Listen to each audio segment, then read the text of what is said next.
Okay, we're live.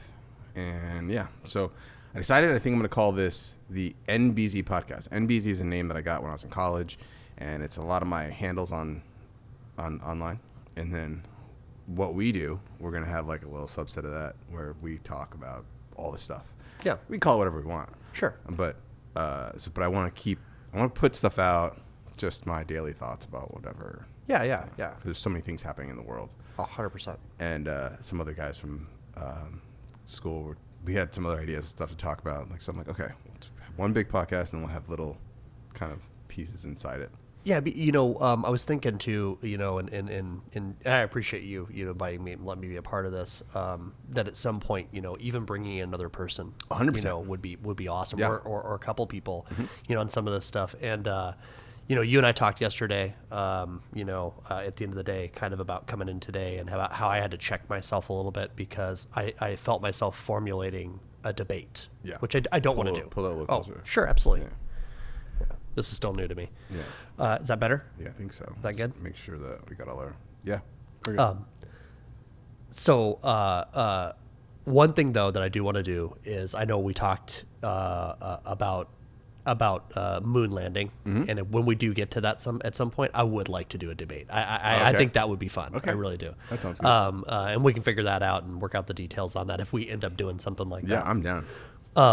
So I now that you're recording, I want to say this just to kind of give you some recognition. Man, you're in the final 9 weeks of this program, and you're going to graduate. And I want to give you recognition here, man. It's a tough selection process to get in. It's a tough school to go through, and you're 9 weeks away, man. You're done. You're on the home stretch. I was very surprised by the not.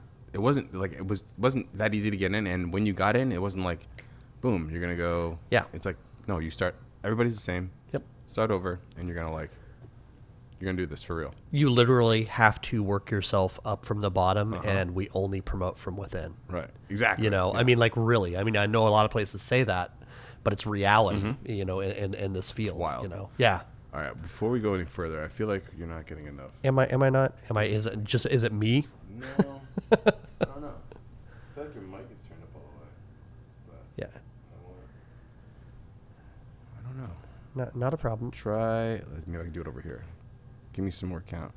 10, 9, 8, 7. Yeah, but you're okay. We'll roll with that. It seems like your levels are lower. Maybe I'm talking quieter. Yeah. I don't want to yell into the mic. I haven't got my podcast sea legs yet. Sea legs. All right, cool. So we'll roll with that, and let's start it off. Let's play this intro that I made. We have ignition. Strap in. You're about to listen to. Welcome to the NBeezzy podcast. Everybody says, who does he think he is? I just told you who I thought I was. NBeezzy. I just told you. That's who I think I am. I'm a terrible person who's come to believe unforgivable things. Dude, that is fire. That is really good. I like that. Cool.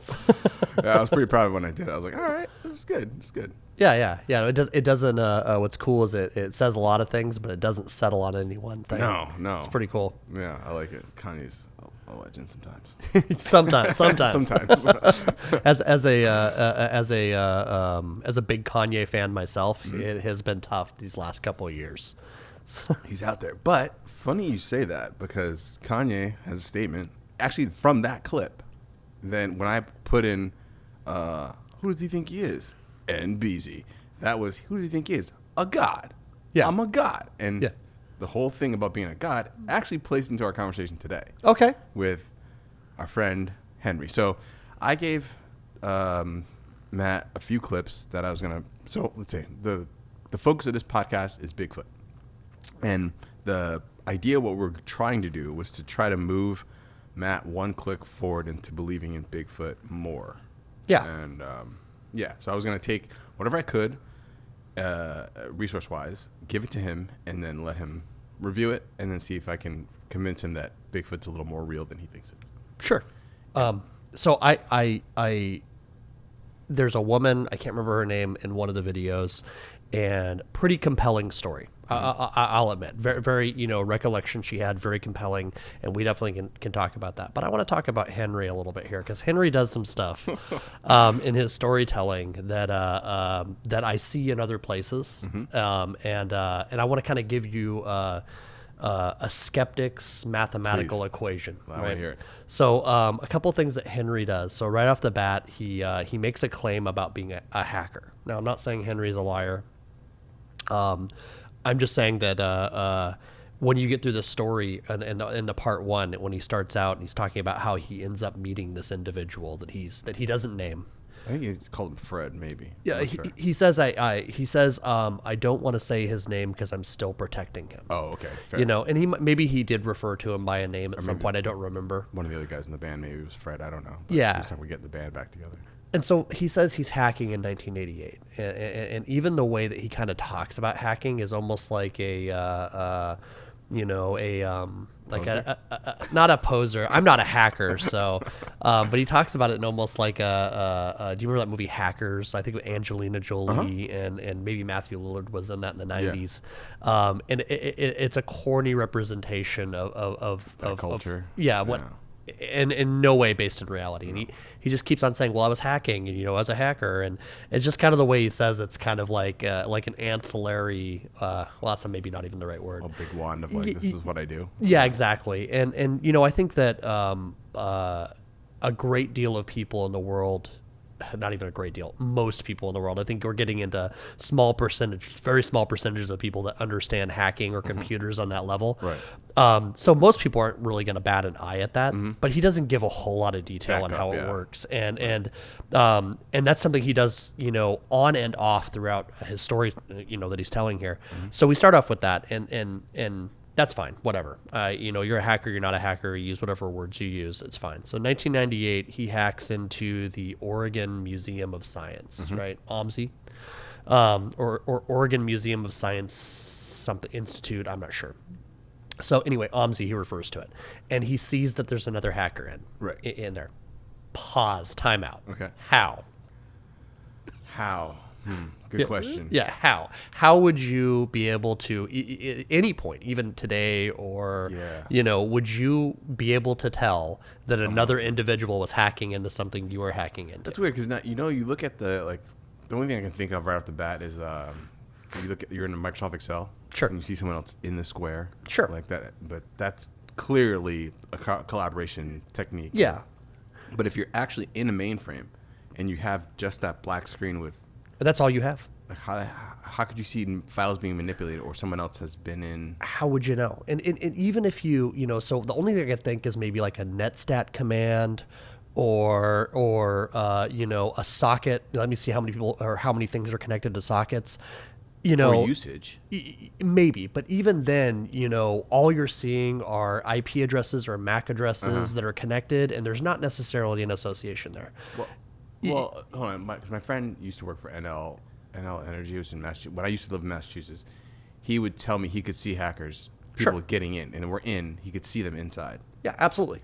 So you're saying when you're inside, you can see that people are inside, but when you're outside in, you can't see that other people are in? Well, I don't know, and he doesn't provide a lot of details. Right, sure. And another thing to remember is we're talking 1988. We're talking 34 years ago, roughly, 36 years ago. Wow. So, a long time ago, and to one of the ways that it works and I'm not saying Henry's a liar here. I just would have liked some more details. Right. A how on how you know that, because he really kind of just jumps to the next part of the story without really, and it just felt like it was a very important thing to explain. But it starts me. It's like one of those things that I go, okay, that's kind of a little, not a red flag, but it's a yellow flag. It's something where I'm like, okay, all right. So, kind of elaborating on that a little bit more, your friend who worked where he worked, your hardware, your software, your IP addresses. So you definitely can see somebody hacking unusual activity. But when you're hacking in, and as I understand hacking, what hacking really actually mostly is waiting for somebody to click on an email link. Yeah. I mean, really it is, Okay. so to give you access to get in, that, there's this idea that I get in and it's like I open the doors to a warehouse and now I can just see everything that's in the warehouse, and again, I'm not a hacker, but I also want to give myself, I want to give, a little bit of a background on my previous life, my previous, what I did before, that maybe, again, I'm not a hacker. I'm not, I don't infiltrate computer systems. I never have, I don't necessarily understand how to do that, but I have a working knowledge of how it functions. So before I was an electrician, and I may have mentioned this in the previous recording that we did, I worked, I volunteered, post 2011 or September 11th, post September 11th, 2001. The next day I volunteered for the Army. I was a junior in high school. And I went into the Army, not I had to wait a little while. It was a wait list. It was there were a lot of people trying to go in, believe it or not. And so I actually ended up shipping out 2003. So I had to graduate high school, and then I shipped out in 2003, and I graduated basic training in August. Yeah, about around August, almost September of 2003, and then I went to the United States Military's intelligence training school down in Fort Huachuca, Arizona. Wow, right? cool. And that's where most services go to train. It's down almost here near Mexico. And I went to school down there for about 6 months to be what was at the time called a 98 Juliet 10, which was an electronic intelligence analyst, right? So, kind of like, the 10-year-old explanation, I was a spy. That's what we do. The intelligence analysts are spies. That's what you do. It's just not as exciting as Hollywood. Right. I'm really going to pour a lot of water, on this fire. So what does that mean? What is an electronic intelligence analyst? I intercepted, using various different technologies that we had, I intercepted and analyzed radar signatures, or we'd call them non-communications electronic signals. So and we call them that because that falls into radars, jammers, electronic warfare devices, things like that. Anything that wasn't meant for communication, but emitted a signal. Oh, right. Okay. And there's lots of other things. Some things I can talk about, some I can't. And that's not I know. I have to kill you thing. It's just, there's a multiplier at the end. And this is just, again, another helping people understand how secrets work, right? And I'm going to go somewhere with this, I promise. You just have basically a multiplier at the end that says this is classified for 77 years, and then there's an X multiplier times whatever, and everything I know is like hundreds of years of classified. But also, if I said anything that I know right here on the podcast, none of it's so critical or important, or devastating that any of it would be the downfall of anything, right? And that actually brings me to a point here that kind of Henry gets into when he starts talking about some classified stuff. But I want to stop for a second before I get to that. So in that realm, I've worked with people that hack. I've worked around people that do stuff like that. Okay. It wasn't what I did. Right. And it just functionally didn't work the same way as Henry seems to describe it to me, right? Fair. So just to give some background, I had a top secret security clearance in the United States government. I started with a top secret SCI. And then I got a top secret. That's the highest level that there is. I don't care if somebody's going to comment and, on this and be like, there's a higher level. There's not. There isn't. So there's the highest level of top secret? Top secret is it. That's it. It goes, I've never heard that. I've heard there's always like many levels above. There's not.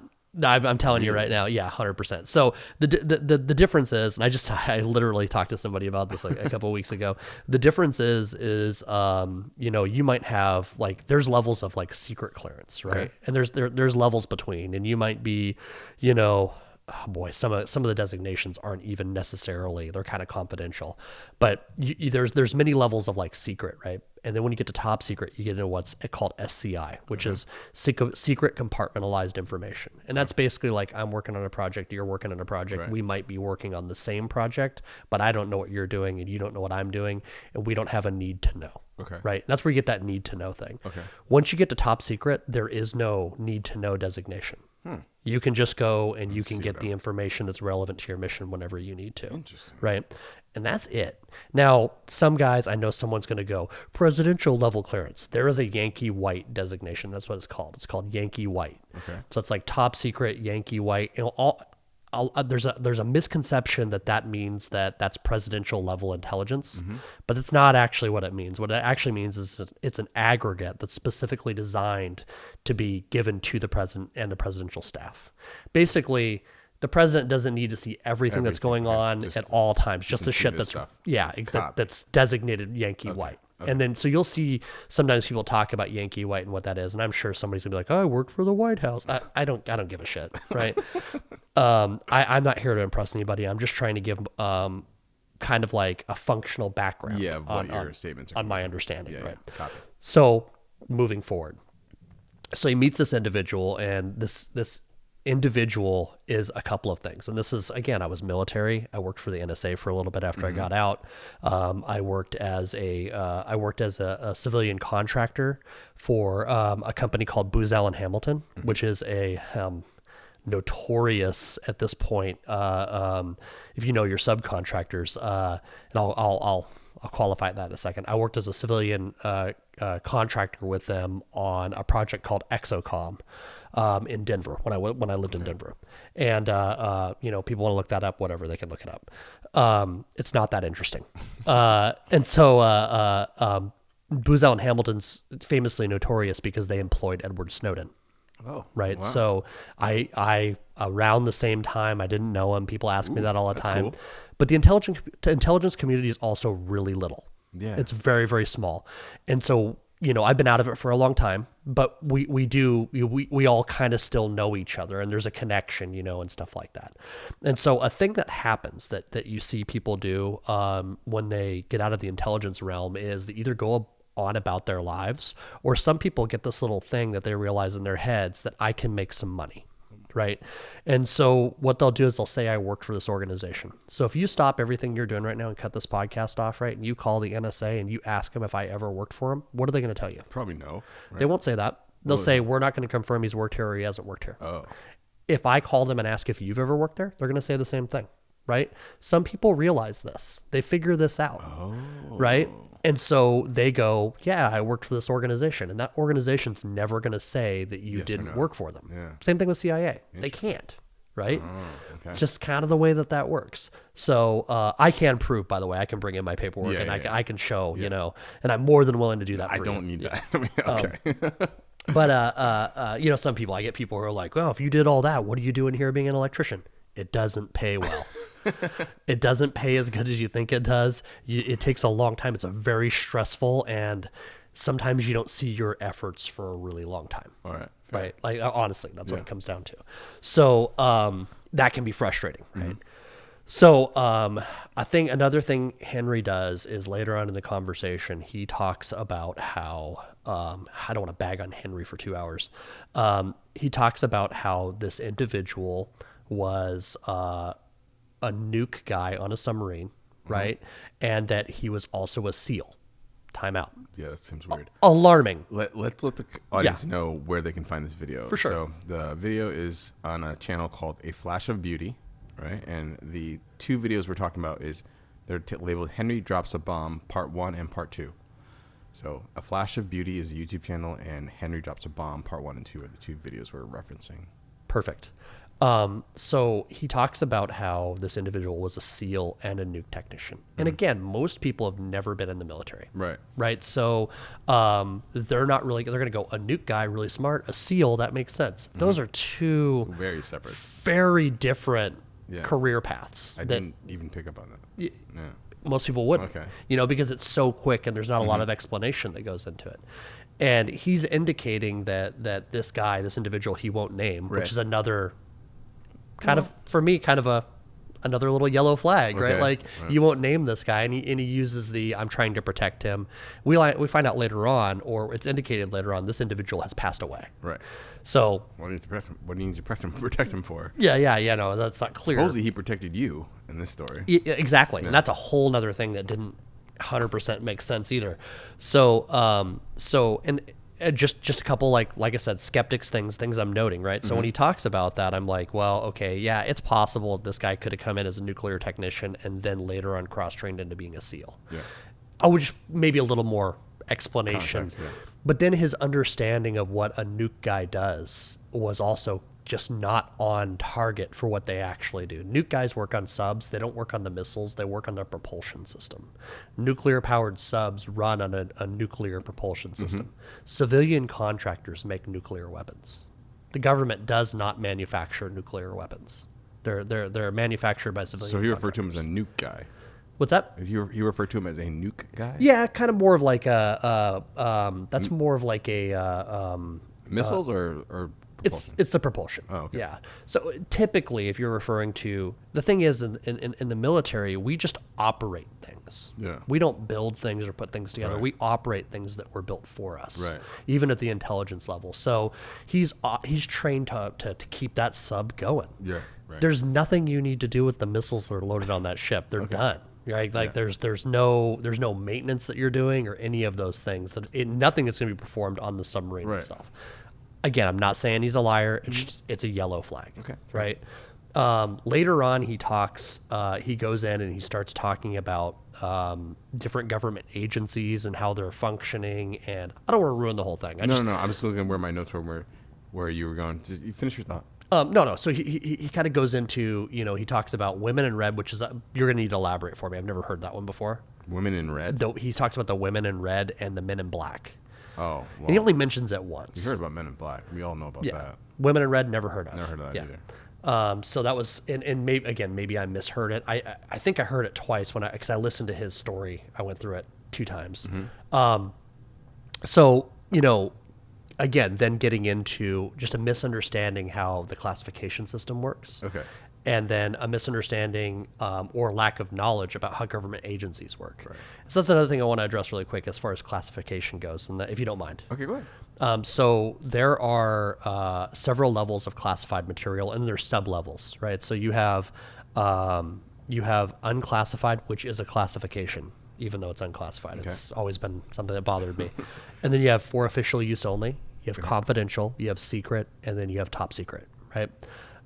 What makes something classified is not what the information is, almost ever, right? Like the information can be collected all kinds of different ways. The collection platform, the way that something was collected, is what makes something classified, because things are classified because of the capability, right? So like, think about it like this.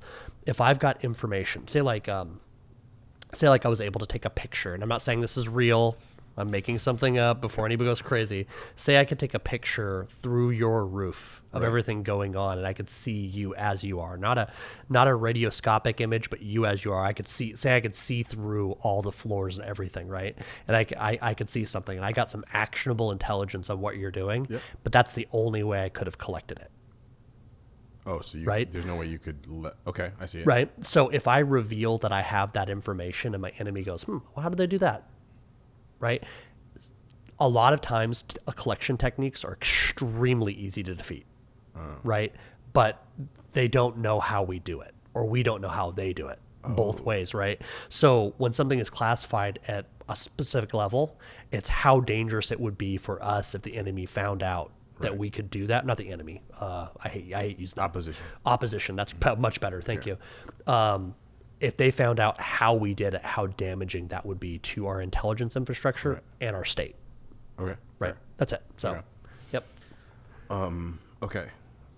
So, all that being said, so you have red flags about him, his background, how his information, how he talks about things, yada yada yada. Hacker to scientist to military, whatever. He has a friend he's talking to, and he comes. Buddies, they're talking. His buddy, the military guy, basically over beers or whatever, he basically tells him a little too much information. Allegedly, right? And he then I think shares this information somewhere, and that like pops up an alarm, and then he gets visited. Yeah, and again, that wasn't super clear. I felt like he was operating in a realm where he indicated that something that he said or that he knew put him in danger, and that then meant that we would be in danger, or he'd be in further danger if he revealed whatever that information was to us. It just, not that he directly said that, Okay, but I thought he told it all because he said it was clear now to talk because the government said you can just say whatever you want now.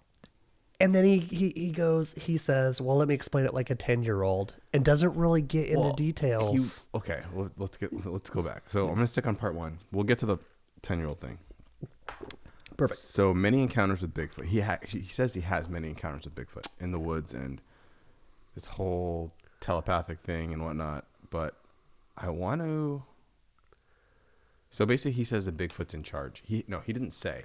He has an idea that he thinks that Bigfoot is in charge here, and we're just kind of coexisting with them. We're working for Bigfoot. I think he described it as if the government is Big Brother, Bigfoot is Big Brother's Big Brother.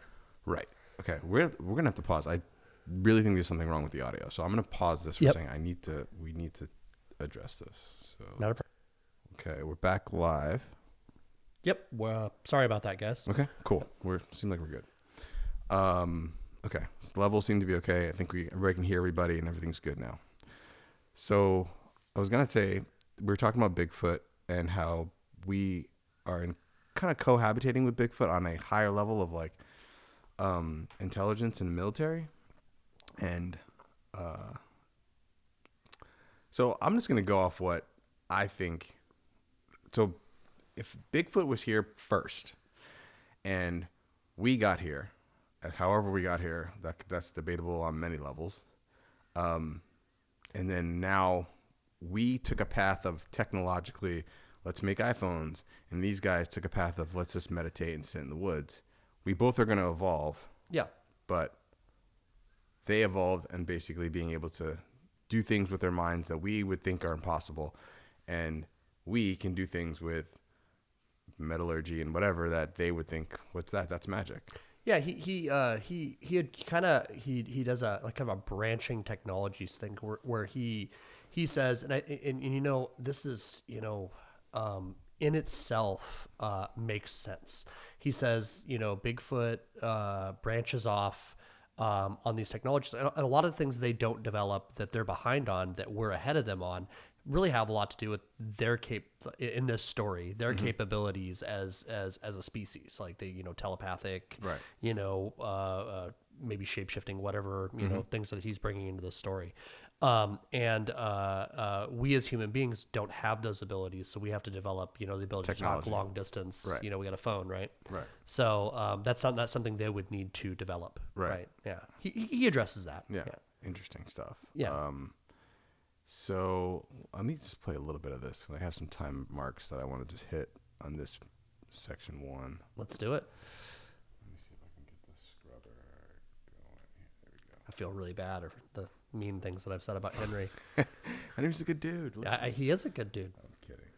1630. It's right here. Question did not get answered in the stories or in my life, but I think that their relationship is one of this today. The Big Feet are in charge, and this is just his we supposition. are doing our best to harmonize with them and become junior colleagues operating under their guidance. He has zero proof of That's this. what I suspect.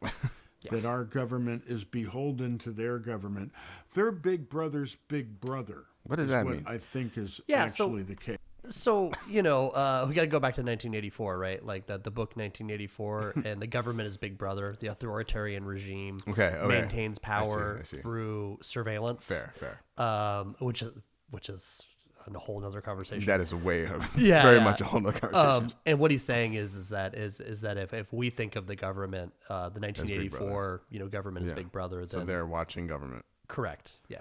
If they're watching government, then they should have slapped the hell out of government a long time ago. This is a problematic explanation for a lot of you know, for a lot of even just outside of whether or not, you know, even if I was to move up right now and give you a 9 out of 10 that Bigfoot exists, you know, right, and on my scale, what Henry does here, and he does frequently throughout this, is he then, you know, he takes something that's already, you know, on the fringe of evidence that's and uses things that there's no evidence for at all to explain, right? You know, and I have to be fair here because I really did criticize Terrence Howard last time we talked for doing the same thing. Yes.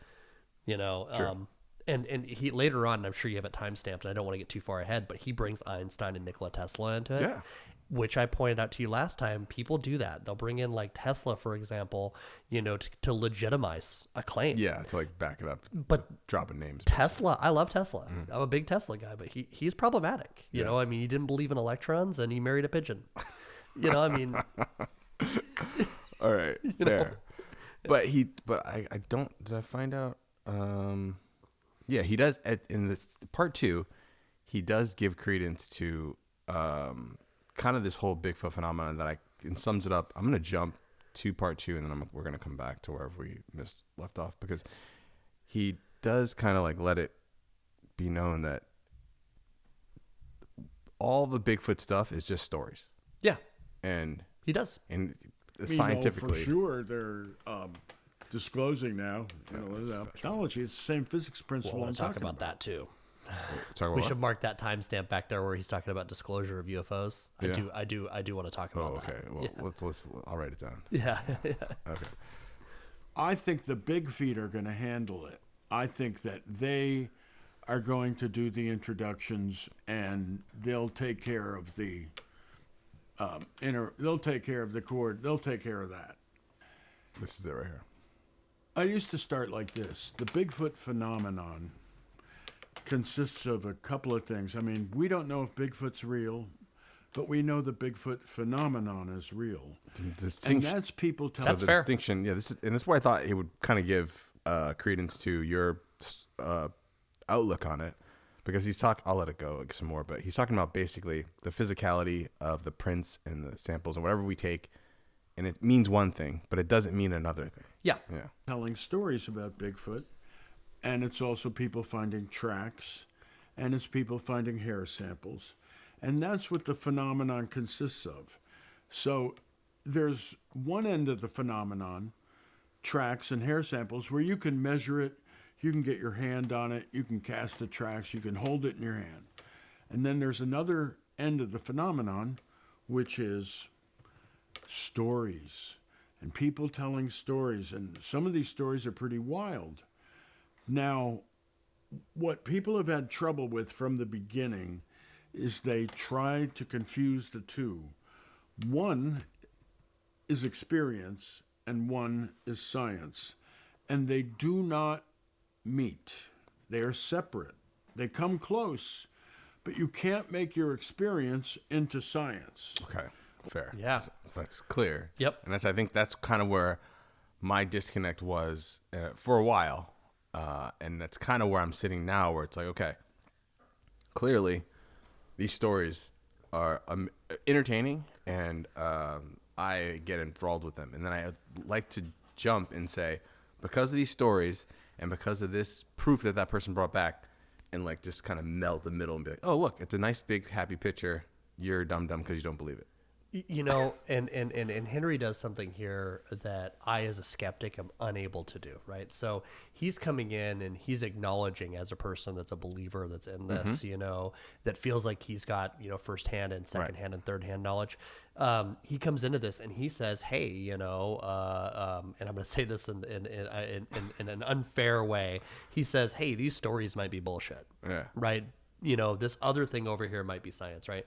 So he's saying something that when I say it, coming from my standpoint, I say those stories aren't science. It's almost insulting to the Bigfoot community, or really any community, you know, that's kind of looking at something like this. He says it in a very nice way, though. Yeah, he says, but I could say it exactly as nice as he would, you know, and it doesn't come off the same way, right? You know, so it's a remarkable thing. It's actually cool that you included this as one of your time things, because he does acknowledge that you know, some of the stuff is really fantastical.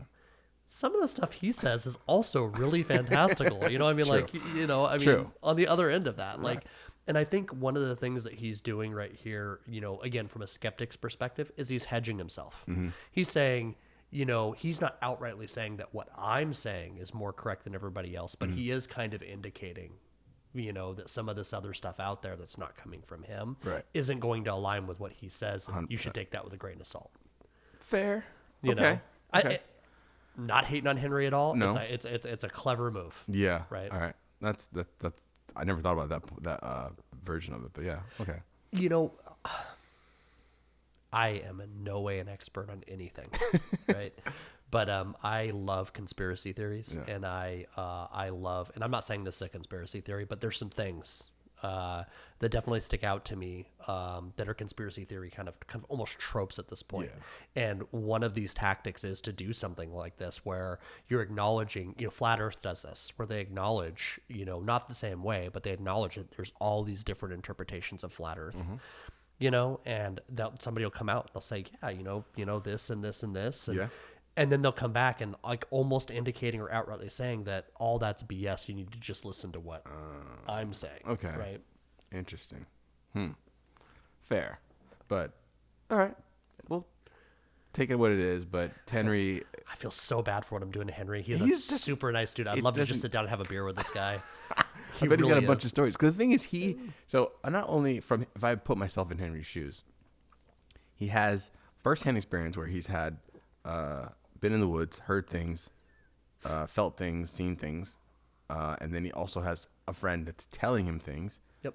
And then he also has some scientific knowledge where we're going to get into soon about how he tells us that if you look at it, we're all surrounded by consciousness, and like, it's this whole big. I'm like, hold on, if you put all this stuff together in one human's head, you're going to come up with an idea of what you think is true. I do want to acknowledge that, in all fairness to everything we've said so far, the friend that's telling him these things, from our perspective, we have to take with the same grain of salt we have everything else Henry said, because there's nothing that really confirms, other than his story, that he had this friend. So I mean, he can say he did. And I'm not. It could be in his head. It could be in his head. He could absolutely believe it's real. It could be, this friend could be a collection of people. True. Right. Like, that's true.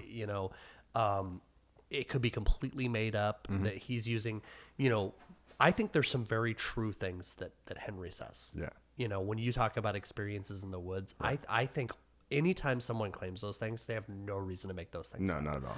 But sometimes, well, even time out. People do have reasons to make up things because they want. That's fair. That's fair.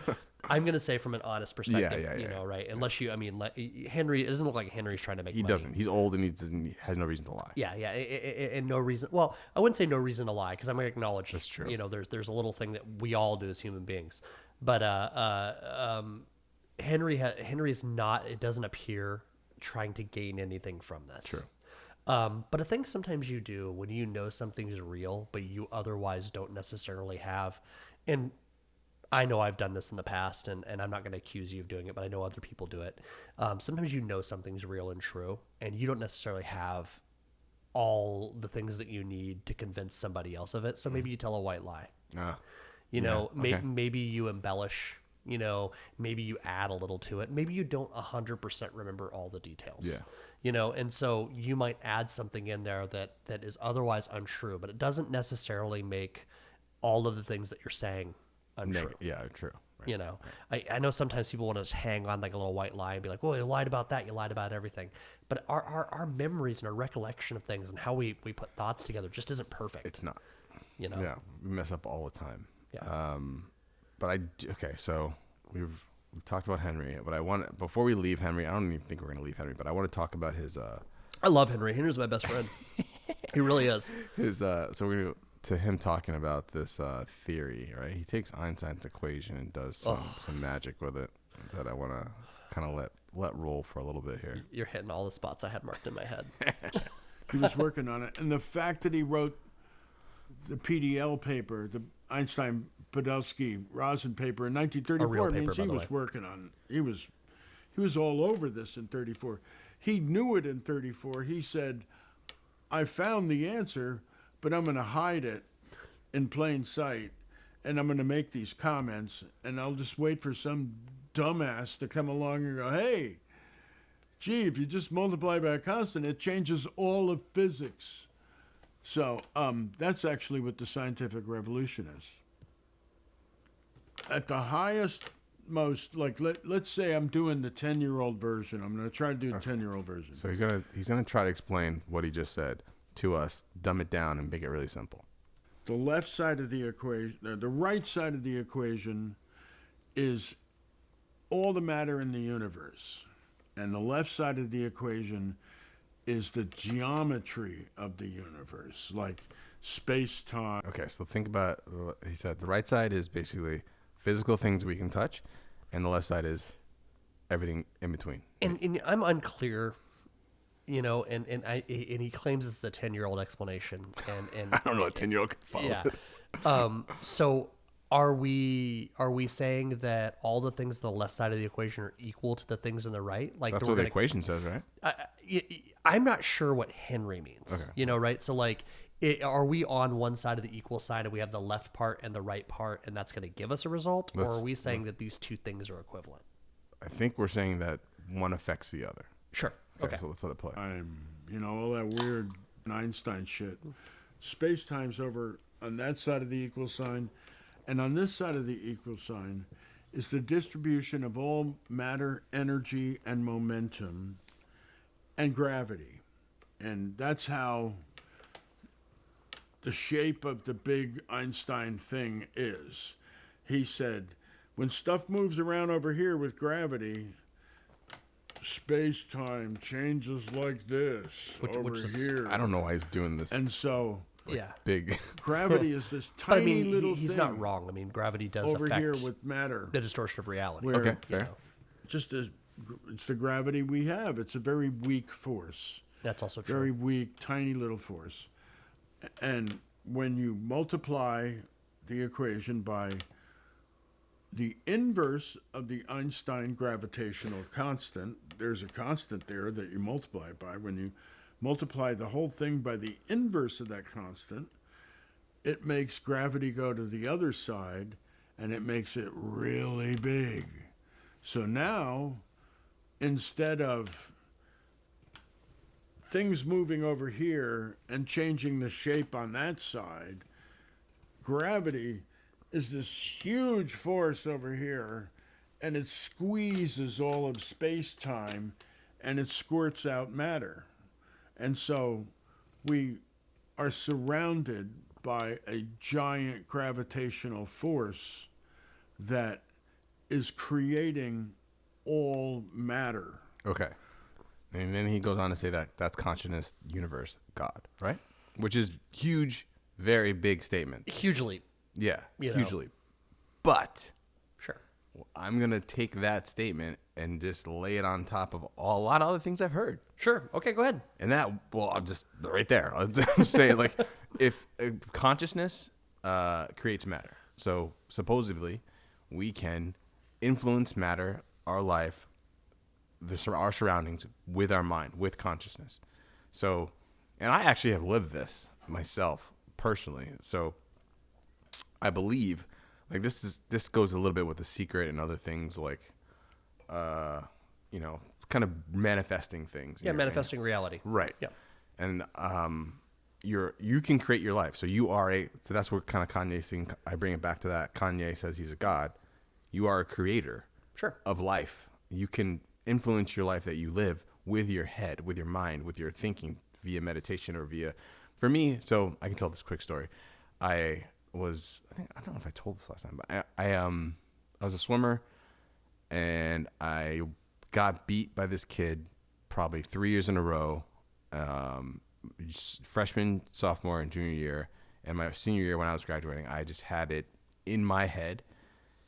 And when I say I had it in my head, it's more than that. But I said to myself that I've already won this race. I'm not competing in this race. I've already won this race. And I kept repeating this to my teammate, Zach, tell him this is just money in the bank. Every time we'd have a race, I would say money in the bank, money in the bank, money in the bank. And then at the finals, which was held at Yale Natatorium, which is like a football stadium. Literally, it's a small little pool, but the stands go straight up and all around. It's like a track around the top, and it's an amazing facility. It's really old. But anyway, I won. Long story short, I won the race. But during the race, once I got in the water, the race started, I left my body. And Sure. This is only my interpretation. I know that people say things. I was floating alongside of my body as I swam, looking at myself a little bit ahead of Dan, which is next to me.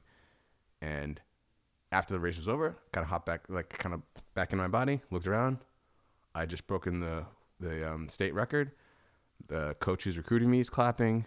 My dad, who's a G for this, he looks up, stands up, looks at the board, sees that I won, like 5 claps, sits back down. He's like the most chill, not excited. Like, it's okay. My coach is going nuts. My teammates are going nuts. And yeah, but anyways, my it wasn't point. his time. It was your time. He didn't need to be a show. He's awesome. He let you be your show. He's awesome.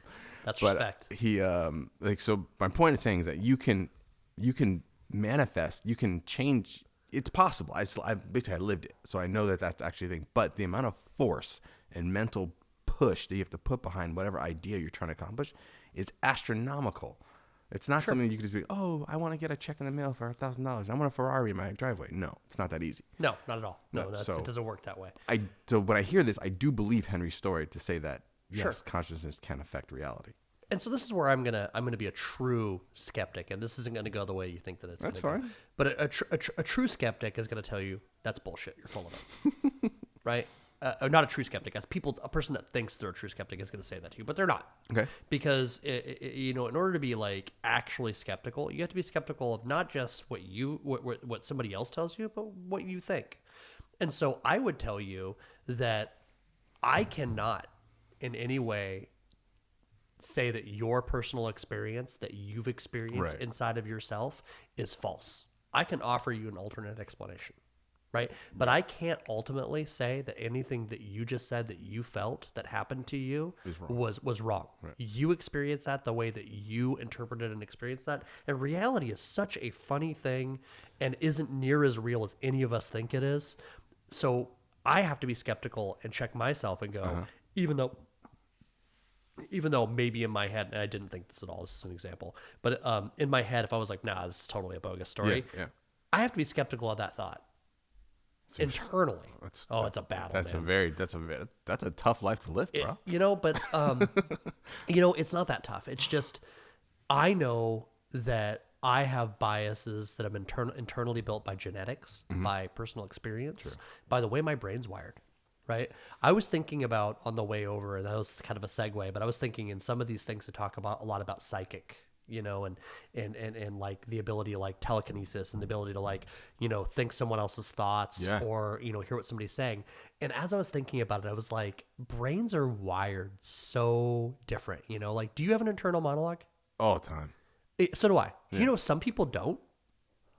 What? Yeah. Some people don't hear a voice in their head when they think. That's so bizarre to me. I know that is extremely bizarre. Completely foreign to me. They're lying. You would have to assume so, right? But why would they?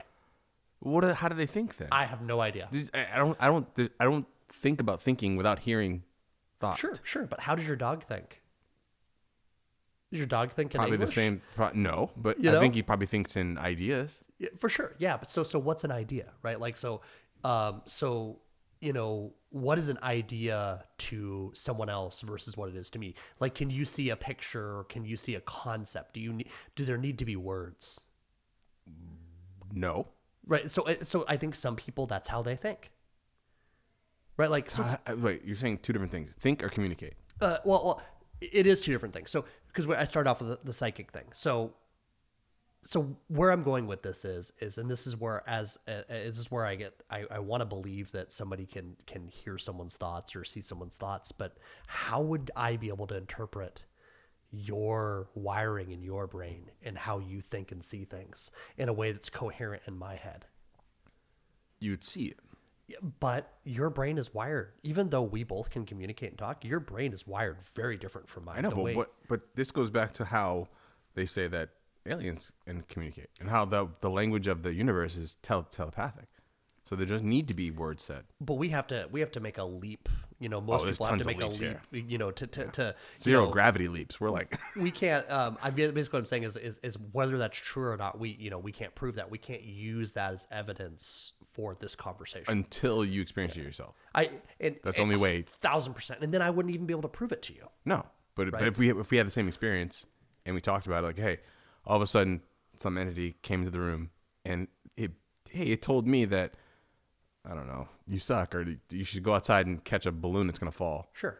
Did you hear that too? Oh, it did. I heard the same thing. So then let's go outside and see if a balloon falls. That's fair. So And let's extrapolate a little further. So if you I've never seen a psychic ever do a reading on somebody that spoke a different language and say, "Hey, I can't understand."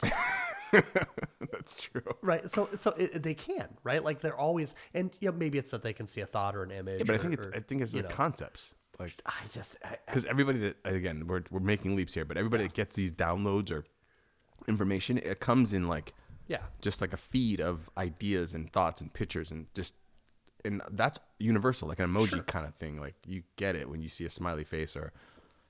But let's do that. Let's do the alien thing real quick. Okay. So if an alien is communicating with you telepathically, how are they going to have the point of reference to understand the concepts and thoughts in your brain? They can see my thoughts. Sure. Like not my language that I'm talking, not the voice. Sure, absolutely. So image, concept, thought, whatever it happens to be. But if they communicate telepathically, if that's the way that they talk, how would you be able to give them the concept of a cell phone? They would never. It's a technology they never would have had to understand, or even use, because they can communicate telepathically. So they would never need a cell phone. So they wouldn't even understand the concept of a telephone or a cell phone. They would have to see it. They'd have to see the evolution of communication. Even if they saw it. So like think like old phones and like this changed to this. Describe a painting to someone that's born blind. It's tough. Right? Like explain a telephone to someone that's born deaf. It's never heard a sound before in their entire life. Well, I can't hear you. So what do you mean?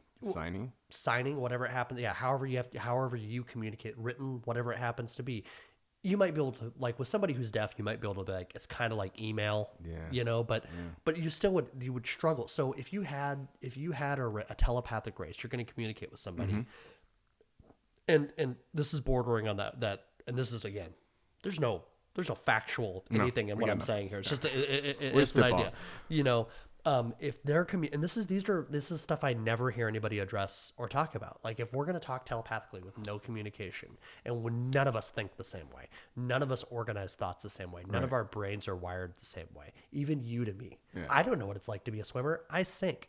If you gave me some concepts and tried to I generally understand how to float, right? But there's things about that are your life experience. Right. There's no way I could have any frame of reference to understand. You get what I mean? 100% true. So I struggle a little bit with that. Yeah. Which you should. And I never thought about that with the language thing. But I think I don't know. Intent, and maybe it just translates to your own thoughts. Like, because if I was like thinking about somebody, no, hold on. I'm sorry. Because I'm thinking, because there's like some remote viewers I follow, and they will. Remote viewing is fascinating. But they'll look at like a Chinese dictator, and they'll say like, oh, they'll describe what they see in the room, and they'll describe his demeanor, and how he's talking to somebody, but they won't actually convey concepts. But they when I've seen that stuff, and remote viewing is also, remote viewing. If I'm to, I don't necessarily believe that remote viewing is fake. You shouldn't, because there's God, I hate saying that. It hurts me. It hurts your skeptic mind. I have seen evidence both ways.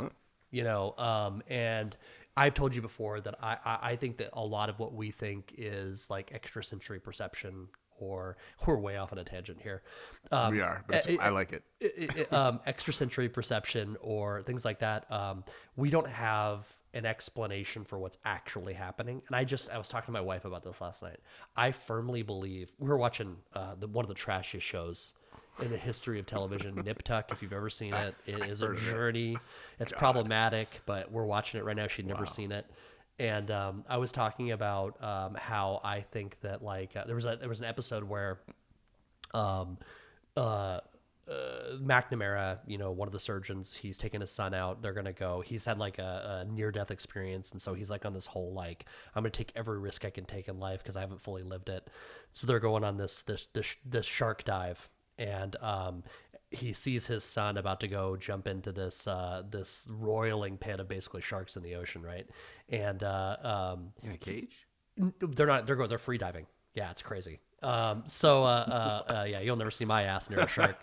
Yeah, unless there's like 3 feet of glass between me and that shark. Wow. So anyway, you know, he sees his son as a kid, you know, saying, you know, hey dad. And so at that moment, he's like, no, we're not going down, and they stay up. And then what ends up happening is it's a medical show, right? So one of the divers has a medical emergency, and he happens to be on the boat because he didn't go in, and now he saves this guy's life. Wow. And so I stopped it, and I was like, hey, you know, I'm getting ready to go see Nick tomorrow, and I was like, I got to talk about this. I was like, you know, some people might see that and go, oh my God, he's psychic or whatever. I just think that maybe subconsciously he would have sensed like something like alarm bells went off, right? And so our subconscious mind and our conscious mind don't always communicate directly. And so it's got to find a way to let you know. And so it used a fear response, you know, to put him in a position where he would be able to help this person. He sensed something was off or wrong. And I think a lot of times... Wait, you don't get that yourself? Get what? That sense something's wrong? I do, absolutely, 100%. And it doesn't always make sense. And do you follow?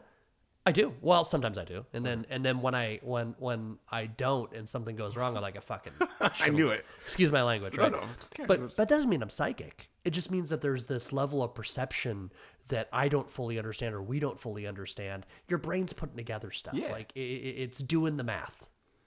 So what's psychic then? I think psychic is a placeholder for something we don't understand. So could what you said be the same thing? Absolutely. I absolutely think that it is. Okay, yeah. You know, I had this experience like literally 2 days ago. I was we're doing a lighting retrofit at I don't know what to name the place, but we're doing a lighting retrofit. All the lights are different, and we're hooking these lights up. My J-Dub and I are like trying to figure things out. We end up getting to this light that's a little bit different than the ones we've been doing, and I wired it up one way, how all the other ones have been done. And I put the first bulb in, and it doesn't go on. Prior to every single time I put the one bulb in, the other, like, it would light up right away. Yeah. But it didn't, originally it wasn't wired that way, but now, anyway, I get this sense, I'm like, wait a second, time out. Pull all the light out real quick, and I just text my DJ, hey, I think something's wired wrong here. Yeah. Right? And long story short, if I had put the second bulb in, kaboom. Yeah. For sure. So my little electrician spidey sense was like, you're going to screw up next. So it could be like you foresaw events ahead, maybe. like the psychic thing, or your subconscious mind was working a problem that your conscious mind wasn't aware of. Right. You know, and so because dude, we're electricians, and like, you know, there's some of us that are just naturally can look at a circuit and be like, that's wrong. Right. You know, right? Mm-hmm. And I don't know how I do it. Sometimes you can just, I just can feel it, right? Yeah. So I think that sometimes, I said this in the last podcast, I think there are things and there are abilities and things that we think are supernatural. We just don't fully understand. And none of us can talk to our subconscious mind directly. We got a whole other person inside of us. Time out. So none of us can talk to our subconscious mind directly. But who's the dude inside your head talking? Great question. Is it me? Is it subconscious? Yeah. So as I understand it, the person I control, I would like to think that I control that voice in my head, right? But maybe it's a subconscious, but I don't think so.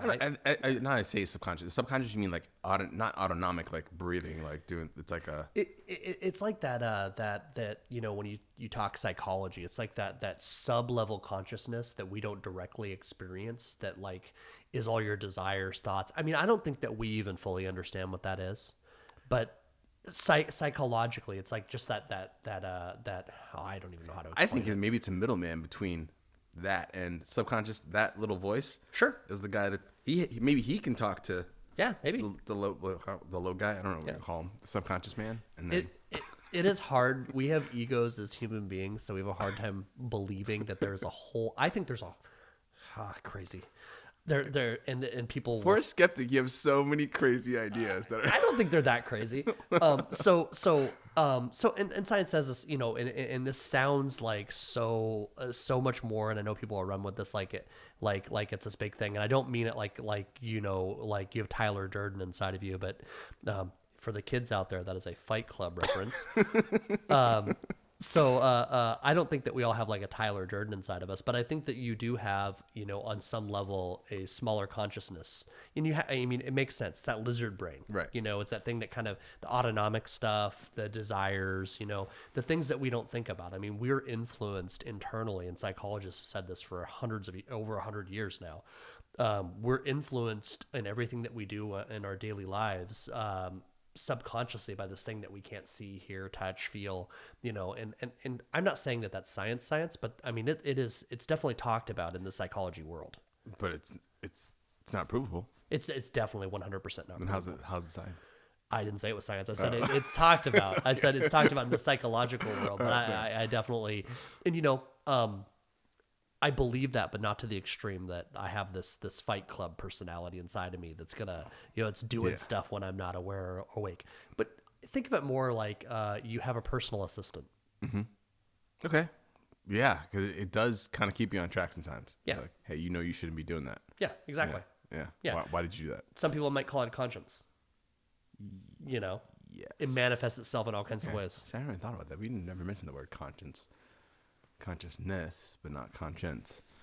And, okay, let's rein it back in. We were way off. Well, that was on a pier. That was about. We got to the psychic thing because that's a lot of ways that I hear in these stories. A common thread I hear about how Bigfoot communicates. Right. Yes. Aliens also and all that is. He will mind speak, but that's natives. Yeah. So the natives are the closest to the Bigfoot because they were here first. Supposedly, Bigfoot and the man in the forest, they have a very symbiotic, they have a nice relationship where like they can say, hey, I'm not going to go on your land, your space, our space is over here. We cool? All right. Yep. And they're able to mind speak with the Bigfoot, Sasquatch, Yeti, whatever you want to call it. And they live nicely. But we want to be like, hey, I want to see you. Who are you? And go in their space and do things. And then that's why they throw rocks at us and like do all these other things. He uses, and I was waiting for the Anunnaki to come up because that's a favorite one that a lot of people like to use. Boy. Yeah, I know. Leave the Anunnaki alone. Yeah, let's let's leave it out. There's a whole that's another podcast. I would love to do a podcast about a lot of that stuff, but that is a. We'll put that on the docket now. Moon is next, and then we'll go somewhere else. So he uses the Nez Perce in this one, which is one that is used in some conspiracy theories that I've seen, but not as commonly. Okay. Usually Anunnaki is a favorite one. And I'm a big X-Files fan. Did you watch X-Files? A little bit. Oh, but not enough. Great show. Yeah. I haven't. I don't know if they use the Nez Perce directly. Maybe they kind of danced around it, but they used that in their kind of alien, their grand reveal alien conspiracy theory. So to make, so I've heard the name Nez Perce before, but I don't know the story that well. So when he uses Nez Perce, and it might be a collection of tribes, but I actually have to look this up to make sure. So Nez Perce is a tribe. It's a tribe or collection of tribes. I have to look this up real quick just to make. I don't want to be offensive or no worries. Or I want to be really careful and cognizant of our Native American brethren, especially in this area of the woods. Yeah, absolutely. So the Nez Perce would have stretched. I've got a map right here. Mm-hmm. Would have stretched all the way through. Can you see that? Okay, the way through up into Canada. Okay, cool. Pacific Northwest, that's Idaho. That's our backyard. Down there. So. Again, and I don't know the tribe very well, and I don't want to say something offensive. I want to be really, really careful because, not only the day and age we're in, but just really out of respect, for an entire culture. Mm-hmm. So I don't want to speak on things I don't understand, but they are used. I do see them pop up. They're in the fringe of conspiracy theories, but it's one of these areas that they covered. That Washington, Oregon, Idaho. A lot of the sightings are here. It is, and we have vast areas that we've completely untouched. Right. I did a project for Valley Electric where we went up and we did the watershed up above Snake River, where basically where all the water in King County comes from. Yep. And we were in an area where like 1,000 people in history had ever been. Wow. When we're up there. It was. There are some really remote areas. Yeah. So. And that's where they love to be. Yeah. Yeah. So you start trenching on their backyard. They're like, Yeah. I haven't had that experience personally. But, So this is where I want to go, Matt. So now I think we had this conversation in the class one day. So I say, hey, Kate, Matt, let's go for a hike. Let's do it. We're gonna go. I've never even hiked out. I've never even gone hiking and slept out in the woods ever in my life. But I say, let's go out in the woods into this spot where we know that potentially we could find a Bigfoot. Yeah. And let's go hike there for a night and see what we find. I'm in. You really would be in. Yeah, absolutely, 100%. Well, so an advantage I have on you is I actually do know how to camp and sleep. Well, I expect you would. You're like a military guy, right? You've been. Well, that and I do. My wife, if she listens to this, is gonna be like she's gonna shoot me a flare. But she's not very outdoorsy. I mean, she is, but she isn't. Like, she's more of a let's rent a cabin somewhere, not a let's. And we have gone camping.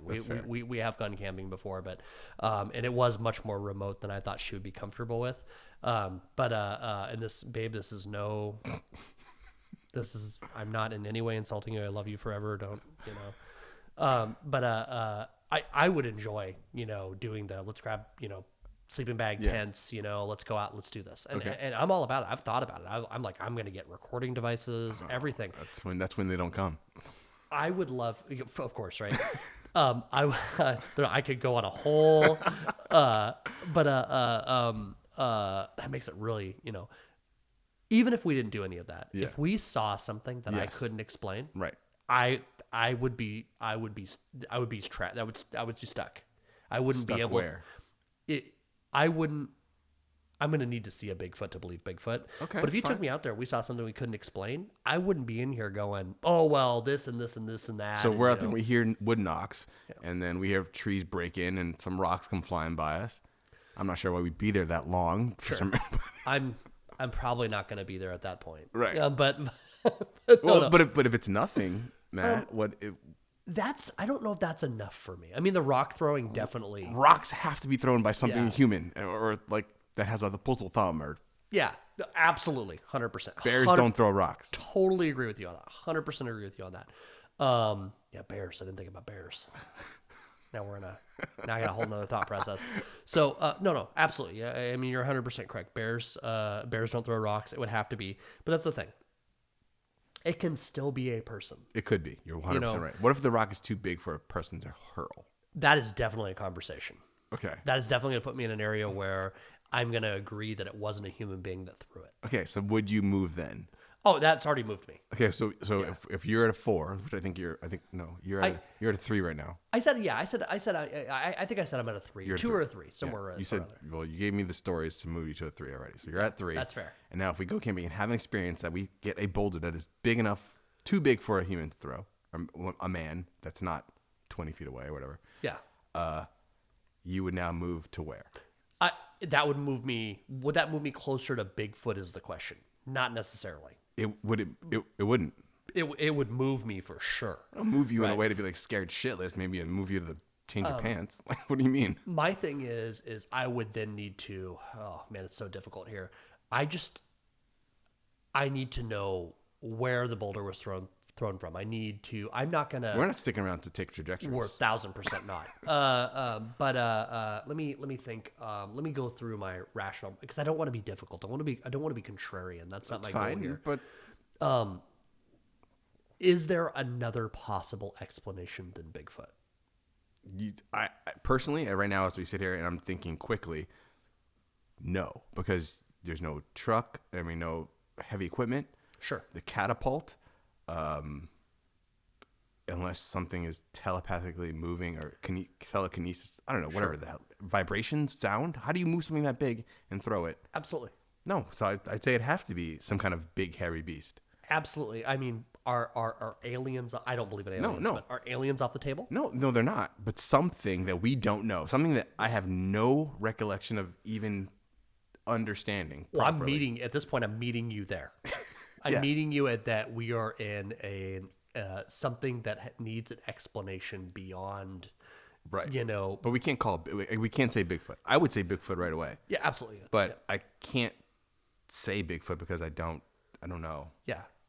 But I'm scared and I'm gone. The thing I think that we do as human beings, and I do, and everybody else does, and I think that human beings are investigators naturally, right? we can see that in science, we can see that in math, we can see that in technology development, that we're constantly trying to solve problems or find solutions or find answers, right? And in every way. And one of the things that's very, very dangerous that we do, and I think there's people on this planet like me that are put here, not me necessarily, but people like that think like me, to kind of check this cultural thing that we do. We feel like we have to have an explanation. And sometimes in lieu of really compelling evidence. We don't have explanations for a lot of things. But well, that depends on who you talk to. People put connections and they make things so they can be happy in their own head. For sure. And not have to I don't know how this happened. I mean, it's hard to give an example without giving a conspiracy theory, but a lot of conspiracy theories are really good examples of there's missing connective tissue in an explanation, and people insert something. Right. I mean, a lot of moon landing stuff where people, and we're gonna do this. And I don't want to. Actually, I'm gonna save that. I don't even want to talk about that. But I'm just in general. We're not gonna do a 9/11 one. So I know, but I'm that is one I could go hella deep on. Yeah, but a lot of there are completely rational explanations for what happened that have from who?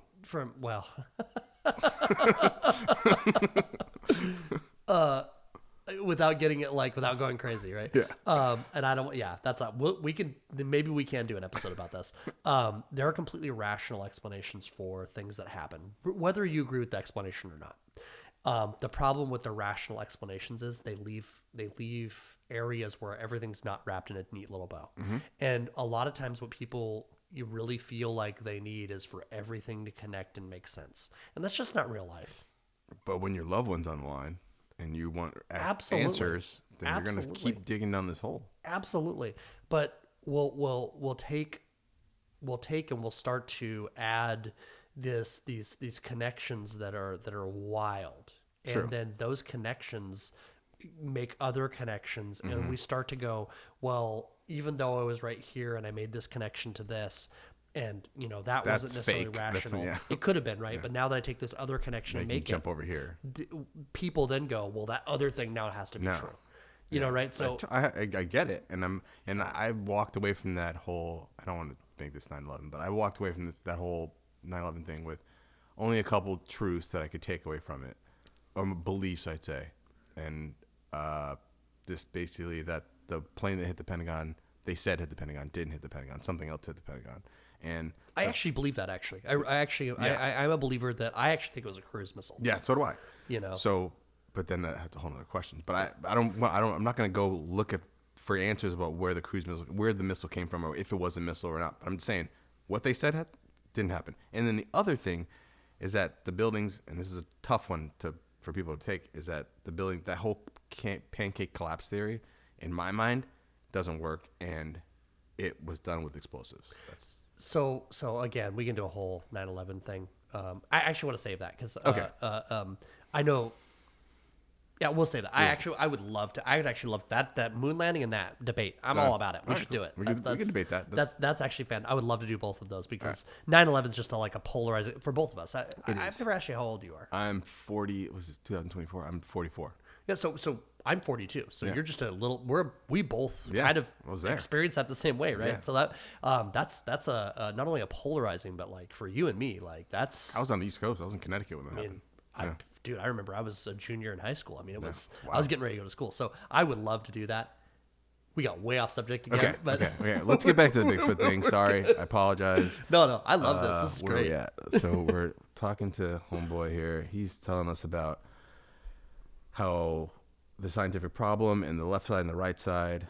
And we're talking about subconscious and creating and God, and that's how we made these leaps. Oh, you know what? I actually do. Okay, so go all the way back. We jumped really far. We talked about consciousness, which right? Was that's important. How we got to this. Yeah. This is a really funny thing that he does. Going all the way back, remind everybody. He was talking about a math equation. We're talking about this balanced math. Right. I'm assuming balanced math equation. Yeah. And what he says is a couple things that are really funny to me. One he says is that Einstein makes this equation. And it's fundamentally flawed on purpose because he hid the constant. I've got a real skeptical look. No, I get it. but okay. I mean, everything that we do from us, and this is so easy to explain away in the ether. And I know, and I'm going to go ahead and give the counter argument to what I'm going to say afterward. But everything that we do, orbital mechanics, launching people into space, research, discovery, development of technology that we have is really based fundamentally on Einstein's theory of relativity. So this idea that the theory of relativity is incorrect and wrong is nonsense. The counter argument somebody's going to say is, well, yeah, the people in charge that know the real math, or they're the ones that are using it, right? Like, so NASA is a government agency. They're doing the orbital mechanics stuff. They're launching stuff into space. They know the real equation. That's the counter argument that somebody's going to give me. I don't like that argument. I don't either, because all we're doing is we're both just kind of amorphously saying, but you know, right? Without really anything concrete to it. Show me this constant and show me it in action. And that's actually the funny thing that he does. He goes, if you invert this constant, the number on the other side, it gets bigger. Yeah. No shit. You know, like if you invert a number to the opposite number and you use the exact, all the same symbols, and you don't change the equation, you know, it's multiplication. I invert this number. The output number is going to be massively larger. Yeah. That's how math works. That doesn't mean it means anything. No. Okay. Fair. He's just playing with numbers now. Yeah, 100%. I mean, yesterday we did a math equation, and you've seen me. You know, my grasp on math is pretty good. Yeah. Right. Yesterday we worked backwards from a panel. Right. And if we took that number that we used to get the amount of amps that we had left at the end, if we inverted that number, we would have ended up with a much larger number. So? It doesn't mean that would have been okay to do. No. So, yeah. He's I don't know.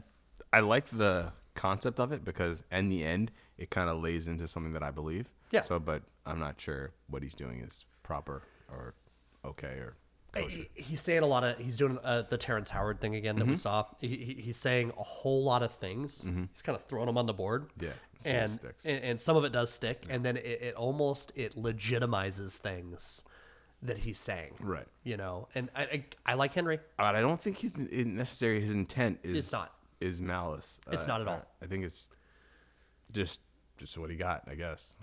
This is, you know, kind of going back to that thing I said earlier, where, you know, he is trying to add a little credibility to something that he believes is true, but he doesn't necessarily have the ability to make you believe. Okay. Right. Fair. So he's doing that. Not necessarily. I don't want to say white lie, but he's embellishing a little. I think that's really what's going on. That's fair. You know. Yeah. We're all guilty of that sometimes. Absolutely. 100%. Let's see. The God. So. Henry, I like you. You're a good dude. I really do. I feel and then bad. Basically the other chick that I sent you a link, and she just had stories that were they were interesting. They were compelling. Yeah. They really were. They were compelling. But then when I thought about it, I'm like, and I was thinking of more of the trying to move you, the needle on you. I could tell you stories till I'm blue in the face. It's just stories. So, Henry summed up stories pretty well. Yeah, that's why I stuck with Henry. Yeah. And I like Henry, and I like the honesty that Henry had in that moment, where he said, you know, stories aren't science. Right. And it's so hard for me, because it feels like I'm being rude by saying that to somebody. No, it's true though. I just, you know, a former student I had, we're both on opposite sides of the political spectrum, and he made a claim about a group of people, and I said, you know, I was like, you know, who said that? And he's like, well, I'm not gonna say names, but, you know, many people that I've talked to. I'm like, that's anecdotal evidence. Like, you can't. Many people that I've talked to is not, you know, in any way like a sample of the whole, and it's not even evidence. Like, it's nothing, right? So anyway, it just, you know, but kind of the same thing here. And Henry said the same thing. You know, stories are great, and I listened to this. I was enthralled by her stories. I can't remember her name. Yeah. I was enthralled. They were great stories, but. But what? They're just stories. But let me see if I can find. And I'm not saying she's a liar. No, she's not a liar. But she was her. It was. Oh, I got it. Alicia Sinnott. Yeah, that's the one. Yeah. I don't know if you had anything timestamped for her. Oh, I didn't because I just thought stories are stories. So what am I going to do with that? One thing I will give her that she did that Henry does not do very well is her stories were consistent and they were fleshed out really well. Right. You know, like she understood, you know, in the moment she was in, what was important details that she needed to know. That's kind of why I sent it to you, because I liked her, the way she was telling it. And Yeah. But again, like this, I have stories. I've listened to so many stories that I've convinced myself of this stuff. But when I get down to the brass tacks, what are we talking about? Yeah, no, absolutely. By the way, if you ever do want to do the Bigfoot hunting trip, I've talked about it many times, but I gotta find the right place to go and the right, because there's groups you can go with and stuff where you can. I'm not, because they're all in our backyard, so we just gotta find the right space to go. And anyway, larger group would be better. Yeah, because bears. Right, but there's also larger groups are sometimes not good because the intent of the group, sure, who you're with, what are they doing? Are they, you know, clicking and making noises? Are you actually really trying to make a contact with the Bigfoot? Because I think a lot of this is kind of like the Indians. Like, you have to have the right mindset.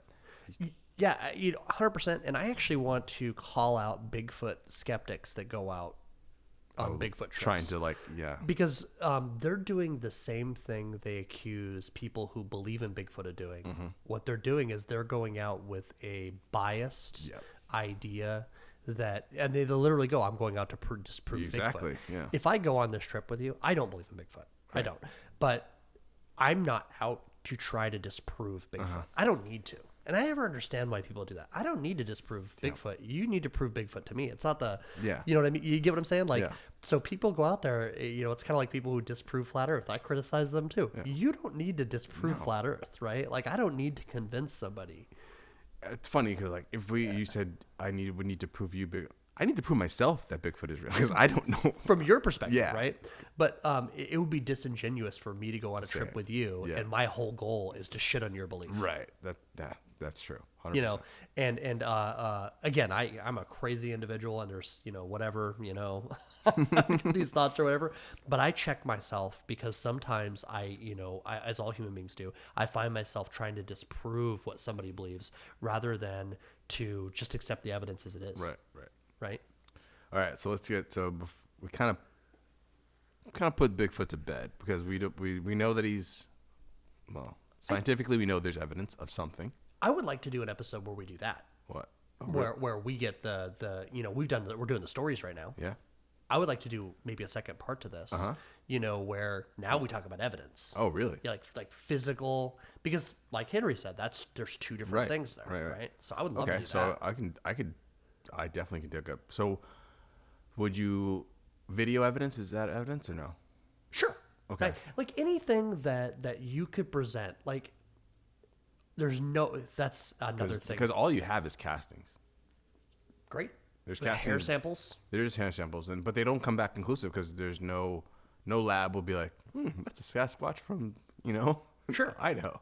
But, okay. So that's a thing about evidence that's very interesting. Like, if somebody's going to get convicted of, murder, for example, there's not a smoking gun. Like, unless you have, like, a video of a person, like, and even that's kind of, like, sometimes, not necessarily a smoking gun. But unless you have, like, basically, like, body cam footage of the cop going. Yeah, the cop. I like how you put that because that's accurate. Body cam. No. Unless you have, like, I mean, typically when you're if we're using, like, and I talked about this in the first episode, evidence as it pertains to the court of law, what that means versus scientific evidence, on both sides of that, there's not any one thing that says this is absolutely the conclusion. Yeah. Even with Bigfoot, you've got to build a case. Right. And all of the evidence that you have. So even when you say, like, inconclusive hair samples, well, inconclusive hair samples, a video, an eyewitness account, and a casting all in the same place, that's compelling. You still can't do anything with that. We'll see. Oh, really? Yeah. Okay, fair. Yeah. You present that to me. I look at that. I get the opportunity to dissect that. I get the opportunity to maybe come up with an explanation for each thing. Okay. But at some point, you add enough things to something, and I can't explain away enough. Right. That's where I am in my own research / dive into this whole subject. Is there's just too much compelled on top of this sandwich that I'm eating. It's like, it is what it is. This has to be real to me. Sure, absolutely. But I realize there's gaps that I can't traverse. 100%. and I think that you and I in this podcast, we get into conversations way more, but this is, I think I about stuff like this. I think that, like I told you before, there's this idea that people have of somebody that's skeptical and that person's just going to not believe anything you say. Right. But like I said, I have to check my own beliefs. That's why we're here, because you can do that. Well, I like to think that I can, yeah. But I will be the first to admit that I'm also absolutely a friggin' hypocrite about, there'll be something where you could be like, yeah, but you said this thing. And my answer to you is going to be, yeah, but I'm a hypocrite. So, and that's not me being difficult. That's just me acknowledging, my personal flaws. Yeah. Which is fine. Right. But I have to, not to get into beliefs or anything but I'm an agnostic at best, probably realistically more of an atheist, right? Okay. And I've bordered on that before. Yep. And that doesn't mean that I don't believe that there's not something after this. I just don't necessarily believe that all this was created and there's some person that I've got to like kowtow to. No. And whatever. And if somebody believes that, I absolutely respect That's fine. what they believe. You can live your life. 100%, right? But somebody asked me one time, if I ever had any doubts, and I said every day. 100%. 100%. Yeah. Not a day that I go by without doubting myself or anything. Yeah. And I think that's perfectly okay. I actually am afraid of people that are so devout that there's not a question in their Scary. head. That's insane. But I got to check that. Is that crazy? Am I crazy? Well, crazy is a bad word. Well, that's fair. That's fair. Yeah. But crazy is not the word I want to use. That, and I don't mean it that way. It's staunch. Like, I don't know. It's a viewpoint. I don't live my life that way. No. To say that something is definitely this way. Oh yeah. Shout out to Liquid Death. Yeah, no kidding. So I had a little party last weekend, and I bought this. It's Liquid Death is sparkling water, and I'm not a big sparkling water fan. LaCroix is the former sparkling water of the home. But I bought a 24 case can of this pack of this Liquid Death, and we had mango, chainsaw, convicted melon, and what's that one? Oh, this is severed lime. Yeah. I gotta be honest with you, that convicted melon is so far it's the best. The severed lime is very good, but that convicted melon is. When you honestly, when I cracked this thing and I took a sip, I was like, this is like a soda. It's like it doesn't even taste like seltzer water. It's really good. It's super good. So yeah, definitely a shout out. If you hear this out there, Liquid Death, you've done good things. Yeah, you're doing the Lord's work. That sounds like an advertisement. It does. Definitely 100%. We don't get paid for anything in this place. Let's see. No, we're having I feel like we're having a really good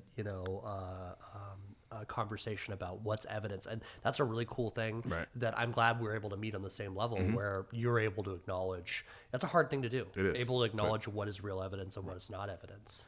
But at some point, I don't even with science. With science you actually could, because at some point you have to bridge this gap, and the only way you can bridge the gap is with personal experience. The thing about science, I think that is misunderstood by a lot of people is that science is very non-committal. Non-committal, how so? What I mean is even when they're assured of an explanation on something, they'll always say that's subject to change, right? Like they'll, and science is subject to change. Always. And I think that's a misunderstanding, and where I think religion kind of butts heads with science is, and this is my perspective, and I don't mean this in any insulting way to anybody, but there's belief, when you talk about like Christianity, for example, it does not change. It's unchanging. It's this is the way it is. This is the way it's always been. This is the way that it's written. And sometimes, and again, from my perspective, when something is problematic and you're like, hey, that thing that's written in here that you're saying everything in this book, this is legit. That thing right there, that I'm pointing to, and I don't want to give any examples. We're not willing to move on that a little bit, If my wife even heard this snippet of this podcast, she would jump down here with a microphone and just start spouting all the things that she finds wrong with Christianity, LDS, she likes to follow religion, and she's like, well, what about these things? And but anyway, we'll have to, maybe we'll have that one. We'll get your wife on the podcast. No. So no, that's fine. That's fine. Maybe me and your wife will talk sometime because we're probably got a lot in common. She will, on that. and but that's not me. I'm not. so what the point, a common argument I'll hear I know this is on the ancillary of Bigfoot and everything else, but a common argument then, that I hear is that, well, science used to believe this and now they think this. Yeah. Well, yeah, they got more evidence Right. and they changed their mind based on that. Right. That's something you should maybe All think do. about. Yeah. Yeah. Yeah. No one's saying God doesn't exist. Just 100%. Yeah. Just take these things into account. Yeah, and I think with the Bigfoot stuff, where I sit here and I go, I'm pretty sure Bigfoot doesn't exist, right? Like, and that's where I'm hedging myself there. I'm pretty sure He does not exist. yeah, that there is not a species of hominid, Yeah, hominid. yeah, Bipedal. that exists that's of our intelligence level or near our intelligence level, right? Okay. So, and what makes you think that? That the biggest thing for me ultimately, it has nothing to do with any evidence that's been presented or anything like that. Ignoring all of that, one of the biggest things for me is so far in my life, I have not yet seen an organism that doesn't leave an impact on its environment that's detectable. Now, I know you and I have talked about Bigfoot could theoretically be detectable with these footprints, with these, the castings they have and the hair. Physically detectable, or like on some kind of technology, or Well, everything produces waste. Everything consumes from its environment. Every organism that exists, there's nothing that's in perfect harmony within its environment. Nothing that exists. Right. Everything eats something else. Everything has a waste product that it produces. And we should be able to see, on some level, we should stat. be able to see something, some kind of impact on the environment. Well, what is a footprint an impact? The problem with the footprint is, as we've talked about before, I can't definitively say that footprint belongs to Bigfoot, but that's just somebody walking through the environment. What I'm talking more of is With a size 22-inch foot? there's no other way I can accomplish that. No, there is. Sure. But when you think about the physics of making an imprint For sure. of that weight and not leaving prints around it with other human feet. Absolutely. That's not necessarily the impact I'm talking about. I'm talking more like you see consumption of resources. Yeah, so like berries and stuff like that, and like Yeah. okay, or like a slain animal carcass. Yeah. Or bed. Sure. Absolutely. I mean, possibly a structure, an environment, Right. a community. Well, there's evidence of all those things. Buildup of waste. Yeah. But can we say? Oh, Henry tells us where he lives. In his video, he tells us where Bigfoot lives. I must have missed that. No, let me see. I think it's at the end of part 2. Okay. Because he's kind of racking his brain on what else he should tell the interviewer. Yeah, I'll bet he was racking his brain. If it's not molten rock, Here it is. Yep, I got nailed it on that one. Oh, good other job. pools of magma down there, the He's edges, talking about the magma around Mount St. Helens. little small puddles of magma, 30 to 50 miles west. I was told that some of those pools of magma are Bigfoot houses, and the only way you can tell the houses apart from the pools of magma is to watch them year over year and to see that the edges of some of those pools of magma never change 1 millimeter, and other pools of magma down there, the edges melt, and every year they get bigger and the edges move. And that the pools of magma with the edges that never change are where Bigfoot actually lives, which is super high temperature. We're talking molten rock type temperature. Even if it's not molten rock, it's that kind of energy density. It's a huge energy density. Okay, that's a fucking far leap and stretch. It's a huge, it's a massive leap. Yeah, because I mean, we haven't even necessarily. I mean, in Henry's mind and belief, Bigfoot is real.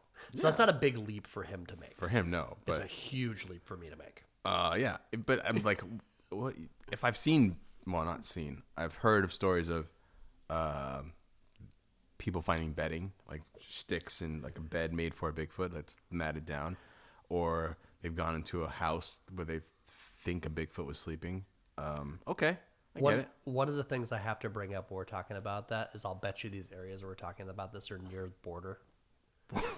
No, they're up here, dude. Well, yeah, near the Canadian border. No, like down like Oregon, like Oh. We'll see. I think that they're. Yeah, man, I'm going to sound like such a jerk here. I just think there might be an alternate explanation. There probably is, but okay. Anyway, so he says they live in pockets and they don't care about heat, which sounds crazy. This is the first time I've ever heard of that. I've heard they live underneath, like cavernous, but not near. And honestly, it would have to be something like that. Yeah. It would, and then in the convenient thing about that is that throws out my impact in the environment argument because we're all in there. But it's also like it's a really convenient explanation. True. And just in my experience, things are just never convenient. Fair. And that's evidence of nothing. Also. What do you mean? Well, just because my experience says that nothing's ever convenient doesn't mean that there isn't something that is. Yeah, right. I mean, you just don't know about it. Yeah, 100%, right? So, let's see. Oh, let's circle back around. You wanted UFOs because he was talking about UFOs for a second, and you were like, "Oh, UFOs." Let's circle back on. So, yeah. So and it's kind of along the lines of what we're talking about. He's taking another kind of fringe, not even really fringe, because I wouldn't say aerial phenomenon or UFOs. It's mainstream now. I would say it's pretty mainstream. Yeah. And he is using that disclosure as evidence of the things that he's like, well, they told me that you're going to know when we're going to let it know. And he's like, so it's all coming out now, Yeah. And he's again, hedging that against that. Right. And again, I don't think that he has some nefarious thing here. Right. I just think he's looking for ways to legitimize the things that he's saying. Right. UFOs are very interesting. UFOs are so funny, and the belief in UFOs, and and you and I might have talked about this. Actually, I think we started this whole conversation. So you don't believe in UFOs? Okay. Do I believe that there are unidentified aerial objects? Absolutely. Do I believe that they're aliens? No. What are aliens? Like extraterrestrial beings? Something not from this planet. Yeah. I know. I'm such a jerky. Oh man. Okay. So because this is where I live, right? This is absolutely. I lot of live on the here. UFO. Like a lot of people live here. This is 100% real. And this is almost, we're doing a disservice right now. This is almost its own episode. It's 100%. We're just peeking into the 5th episode. So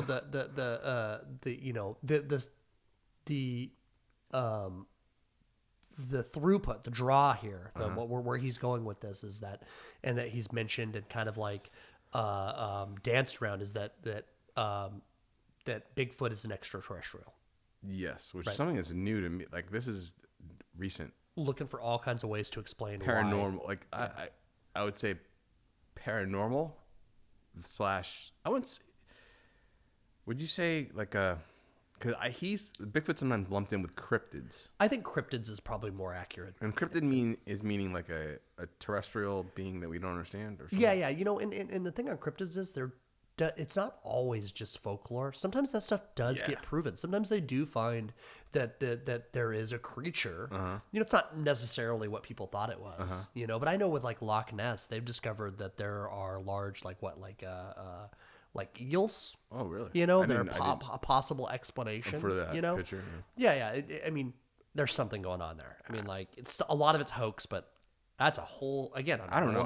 That's one thing I don't know about. I thought that was all BS, so I pushed that conspiracy. Well, because it does seem like BS, right? But I think that recently there's been some DNA and stuff. And they discovered there might be a larger eel. Oh, really? And I could be mistaken on this. This is something I heard in passing, but a larger eel that could explain a lot of things that they didn't know was in that lake. Oh, something like that. Okay, right. Fair. So I think cryptid. I like putting Bigfoot. I think putting Bigfoot in cryptids is more beneficial to proving him than lumping him in with paranormal. What is a cryptid though? It's like a creature that's like a folklore. Kind of. I think that's how I understand it. Okay, that's fine. But like, because cryptid, to me, I got introduced to the word cryptid when I stumbled across this new thing called Dogman. Yeah. And Dogman to me was this fascinating thing that is like a woods werewolf type of thing that is like creepy and wants to kill you. So the AI answer, the world we live in, is that a cryptid is a creature that is believed to exist but has not been proven. Oh, right. So the examples they give are Bigfoot, Loch Ness, Jersey Devil, Chupacabra, Mothman. That's a Mothman's weird. I know. fascinating one. That one, my heart races on Mothman story. That's a fascinating one. And then werewolves, which I think both of us can agree, anything that changes shape is probably bullshit. I don't. Yes. There's so many problems with there's a lot of problems with it, but I'm not going to push it to say like it's complete bullshit. But I don't understand it. But I've heard a lot of stories. I think there's it's like vampires and and Vlad the Impaler. That's that's a dude who had this allergy to sunlight, because of a really real disorder that people have. Yeah, it's called porphyria. Oh. And literally your skin will burn in direct sunlight. What? I never knew this. And so Vlad, and I'm probably messing. I'm gonna get crucified because I had no research.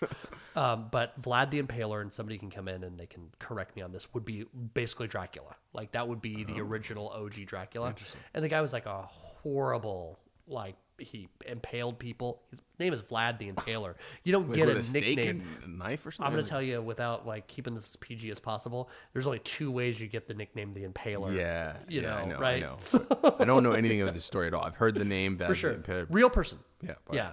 And he may or may not have had a porphyria, which is this, and that you're afraid of him, because he's different and he does all this stuff or whatever. And then gradually, we tell stories. And then I bastardizing the story I've been told, right? Yeah. And it becomes vampires, right? And I think maybe there's something with werewolves there. Okay. Yeah. Well, okay. Werewolves, I'm not familiar. Like I don't have any like skin in the game of werewolves, but this Dogman thing and Bigfoot, Dogman not so much because that's new to me. But these people that I'm down with that believe Bigfoot are really into this Dogman thing and supposedly have sightings and all sorts of things. Hey, I'm gonna start a whole religion here really quick. You ready? I'm gonna start a whole conspiracy. You ready? What if werewolf stories are just early Bigfoot stories? Werewolf stories don't werewolves change?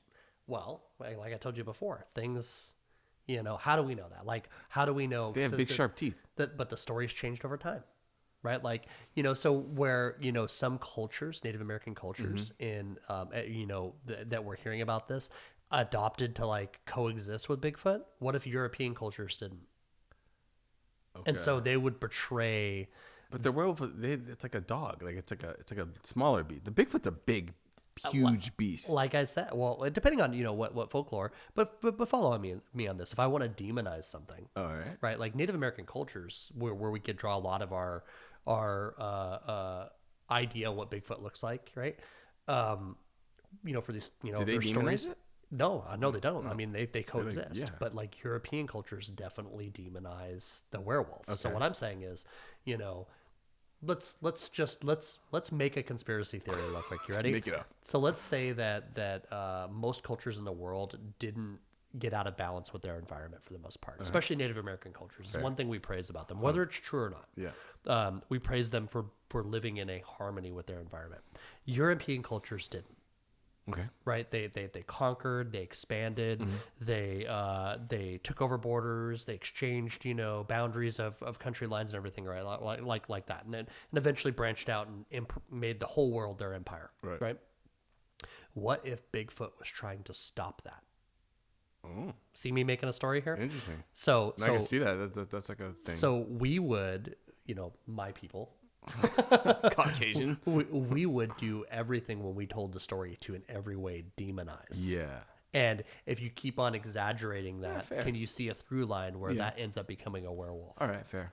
Right? Yeah, I can see that. That's BS. I just made all that up.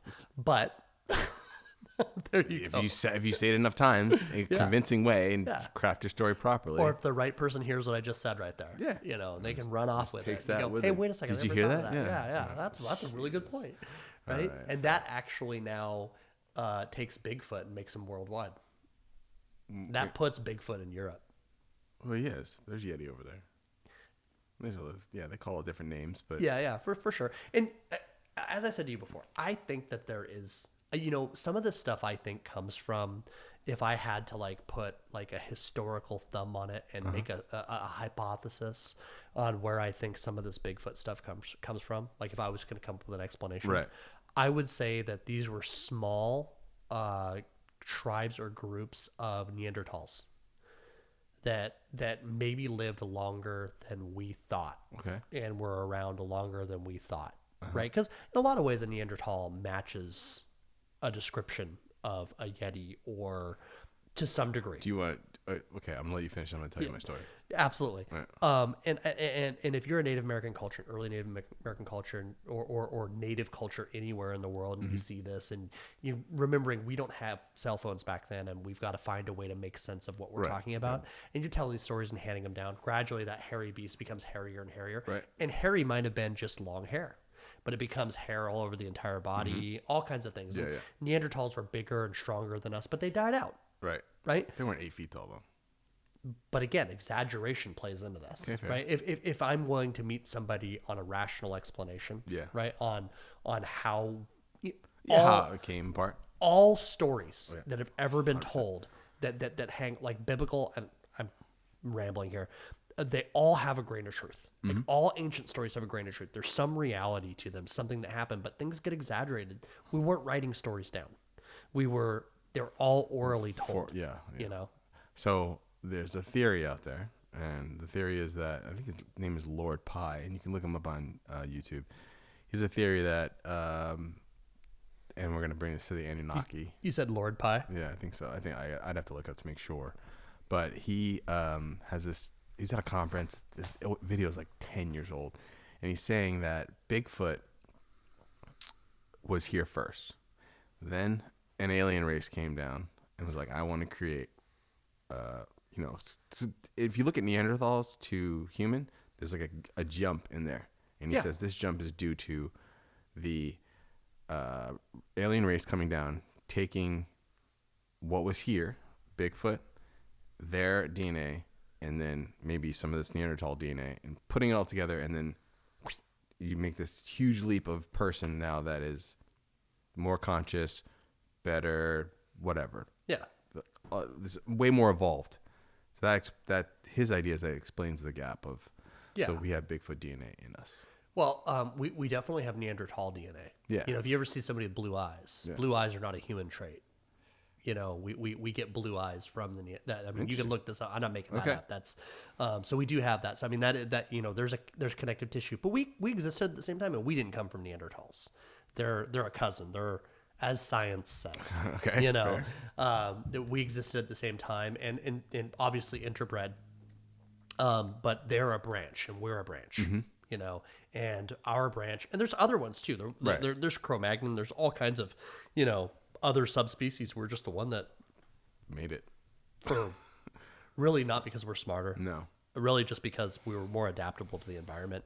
You know, people think it's just because you're smarter, but it's all kinds of factors. There's a lot. There's an alien story out there that there's 20 plus races here, like mixed up, and they're looked, so 20 different alien races mixed with what's here, and they're kind of watching what's going on. So it's a leap. It's a huge leap. It's not even like I'm just telling you stories, but yeah. Yeah, 100%. Well, I have lots of fascinating material definitely to go over.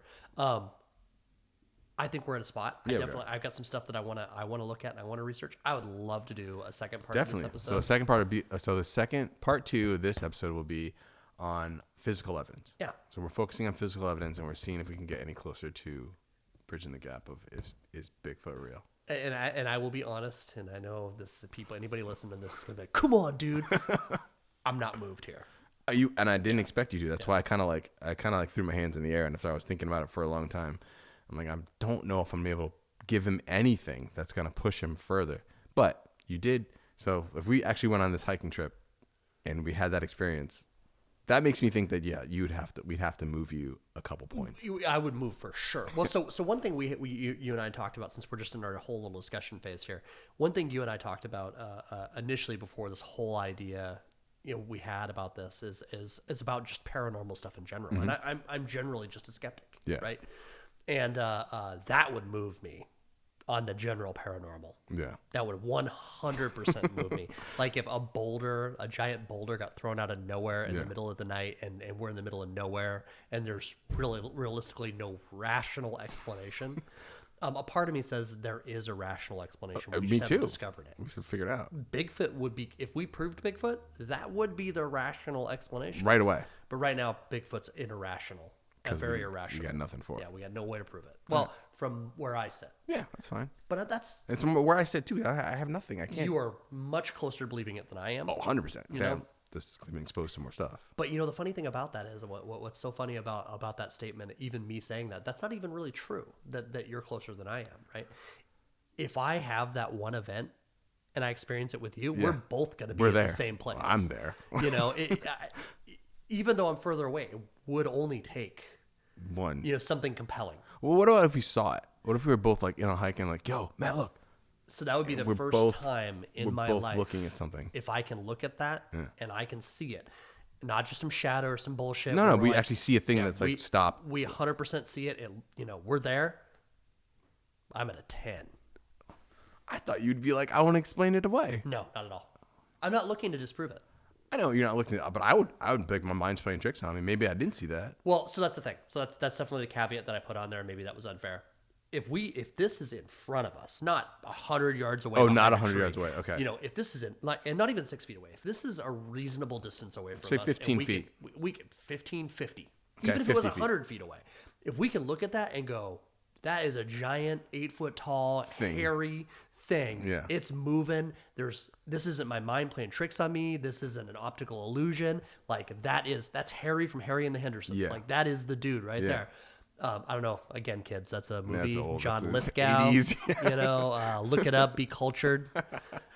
So it's when I was born. Right? Yeah. So if that's Harry, from Harry and the Hendersons, and I see there, and I can clearly see that, I'm at a 10, man. You've moved me. Like that's. I think we might have to go to the woods, dude.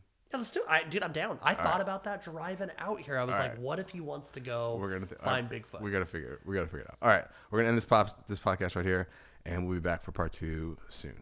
Yeah, love it. All right, cool, dude. Awesome.